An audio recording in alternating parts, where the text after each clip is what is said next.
الحمد لله رب العالمين والصلاة والسلام على سيد المرسلين أما بعد فأعوذ بالله من الشيطان الرجيم بسم الله الرحمن الرحيم. My dear sweet Islam brothers, let's recite Durud and Salam with Ishq and Muhabba.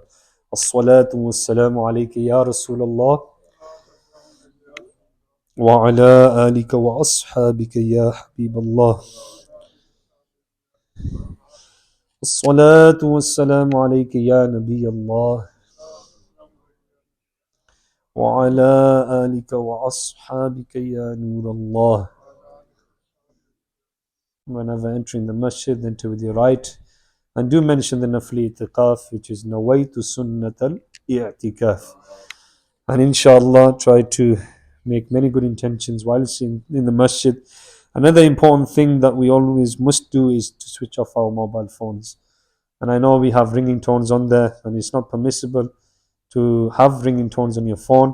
And especially Naat Sharif, which I mentioned before, any Naat Sharif or Quranic Kareem on the phone, you could be ending up in the washroom or in the bathroom and your phone could trigger off and there could be Quran playing as well. So just have a normal tone on your phone. I know we're reminders for each other and we should remind each other all the time. Inshallah, today's topic is a mafhum, like a very brief bayan that I'd like to do, and it's a crucial topic that our society nowadays, what we're coming across, that everybody's majority of the people, our youngsters who are indulging in zina, in wrong type of activities, alcohol and smoking vapes and drugs and all these things. And even we come across that even the vape pens, as I was just speaking to a dentist practitioner, and they said there'll come a time that they will ban these vape pens as well, because of the nicotine, which is damaging the teeth of young people and also the addiction that they have. And what would happen to them once they have taken away? They will probably go crazy and they won't be able to control themselves, because the actual vape pen affects the brain cells itself, so it directly hits the brain. So, but the youngsters don't realize this, and when our parents or elders are advising them not to smoke them, but they just take out one ear out the other ear, so they don't take this advice. But may Allah guide our youngsters. The waqia that I like to mention is, like, as a reminder for the youngsters as well. There was a talib-e-ilm who would actually come to the madrasa, and he would always read Quran. He was, closer to the mercy of Allah Almighty. And as he passed by the streets, there was a pretty woman, a beautiful woman, which was very respected in that area. And this woman would look at this talib-e-ilm, and her intentions went wrong, and she wanted to commit zina with this talib-e-ilm. But the talib-e-ilm, mashallah, his haya and his fear of Allah Almighty, he would lower his gaze and he would pass her and go home. But this woman was so anxious to have him, and to do wrong with him. So she put up a plan. She had a maid, a slave, and she spoke to her about it. How can I get this talib-e-ilm? And she goes, leave that to me. Because she was an old woman and she was clever in these matters. She goes, leave that to me. And then she approached the talib-e-ilm and she said to this talib-e-ilm, right, my, if you say a boss or my, malika or wants to see you. And he says, what for? And what reason? And she said, look, she wants to inquire about the shari masla and she wants to speak to you about it. And he agreed, because the woman persuaded him, and she was like an auntie to him. And he said, okay, fine. And he ended up in the house and he realized, oh, sugar, this is that woman that stares at me. And as he sat down, and she actually closed the door, and that Malika also, the slave maid, ended up locking the doors inside as well. Now he is paranoid. He was quite, fearful of what was going to happen. And then she introduced herself and said, look, the reason I've called you here, I want you to do wrong with me. And he said, I can't do wrong with you. And she said, I'll scream and I'll make you, everybody realize that you were here in my house. So you're going to have to do it. So he contemplated in the court of Allah and making dua.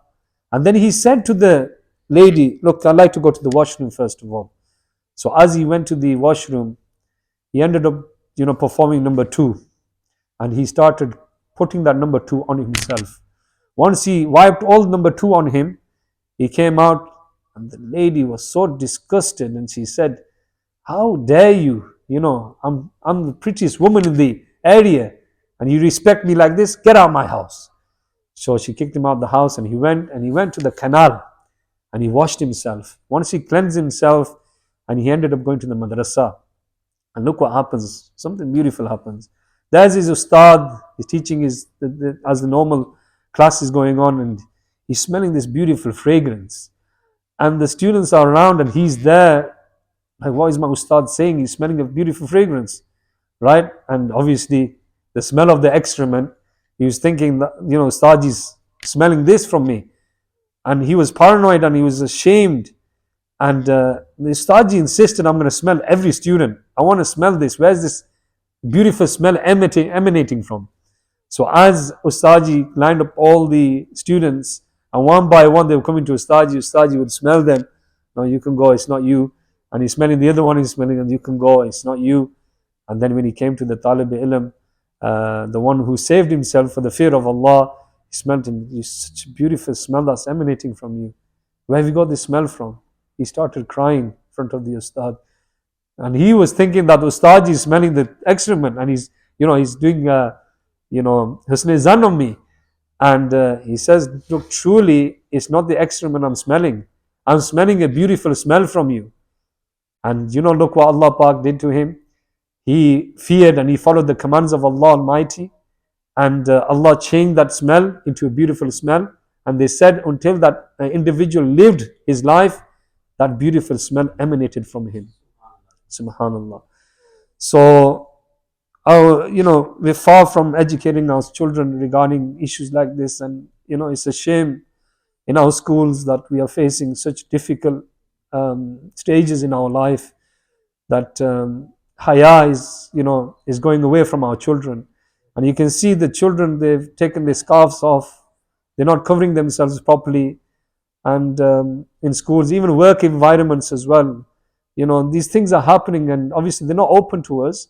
But behind closed doors, I have many questions coming. When I was running the Majlis of Tawizat Tari as well, I had many messages come from brothers who are saying that sisters have been insulted at workplaces as well, sexually assaulted, and they couldn't do anything about it. So, if you wear the scarf is a form of a protection. Allah protects you if you wear a scarf. If you cover your body, Allah will protect you. But if you go down this direction where you unveil yourself, and you adopt the masculine style, right, then what happens is, then you're destined towards the fire of hell and the wrath of Allah Almighty. And we also see that, outside when learners are learning their driving, there should be a third person if there's a male and a female who are teaching each other, driving, instructing. And parents need to be aware, and, you need to safeguard, and, even the government implements safeguarding rules as well. If there's any youngsters in a classroom, and we see that there's one individual there and a teacher, there should be a third person there. There was a waqia, I was reading the book Ihya al-Ulum, and there was a waqia mentioned in there that the shaitan, Iblis, he approached Sayyidina Musa alayhi salam, and he said to Sayyidina Musa alayhi salam, "Tell Allah Azza wa Jal to forgive me." And Musa alayhi salam says, "Okay, when I go to meet Allah with our letters and so on, I do kalam with him, I will ask forgiveness for you." And Allah Pak said to him, "Tell the shaitan to go bow down to Adam's grave and I'll forgive him." And then Musa alayhi salam approached Satan, and he said, "Look, Allah Azza wa Jal has commanded you to bow down to Adam alayhi salam." He refused. He goes, "I'm not bowing down to Adam alayhi salam, but you did me a favor. So I'll tell you 3 points, right, to advise you, but I can only remember 1 or 2 of them." So one of them was that when a female and a male are together, when they are tanha in a room alone, or any environment when they're alone, then I go in their blood as the blood flows in the jugular vein. So meaning I make them commit zina. So this is why you have to be very careful that you don't be alone in a room with a female, because shaitan will whisper to you and he'll make you commit zina, he'll make you commit wrong. He'll give you these evil thoughts. So may Allah Almighty protect our youngsters, protect our work environments, and educate our children regarding this aspect. Our Islam teaches us, these morals and respect for women as well and men. And may Allah Azza wa Jal give us ability to teach this respect, inshaAllah. Alhamdulillahi Rabbil Alameen.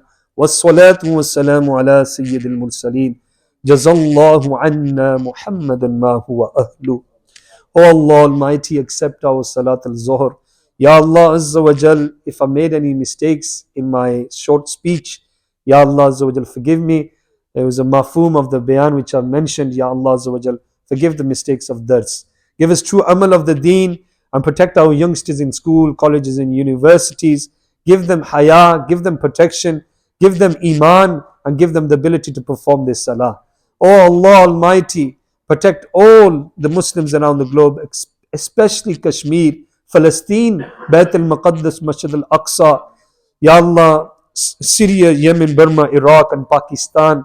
Those who are suffering from calamities, Ya Allah, from poverty, Ya Allah, without shelter, those who have been struck by earthquakes, Ya Allah, grant them relief. Ya Allah, give them sabr. Ya Allah, protect them from oppression. And Ya Allah, guide the enemies of Islam. And if there's no guidance for them, disgrace them, Ya Allah, and raise the flag of Islam. Ya Allah Almighty, give us unity, make us one and strong. Enlighten our hearts and give us the ability to attach to the Quran and to follow the ahkamat and the commands. O Allah Azza wa Jal, forgive all our major minor sins. Our Haji Majid Sahib has donated some reward and Isali Swab. May Allah accept that. And the sweet for he has donated as a Yarmi Sharif. Ya Allah, grant us the qurb of Sayyidi Abdul Qadir Jilani and accept all our sincere du'as. إن الله وملائكته يصلون على النبي يا أيها الذين آمنوا صلوا عليه وسلموا تسليما اللهم صل على سيدنا ومولانا محمد معدن الجود والكرم وآله وبارك وسلم سبحان ربك رب العزة عما يصفون والسلام على المرسلين والحمد لله رب العالمين.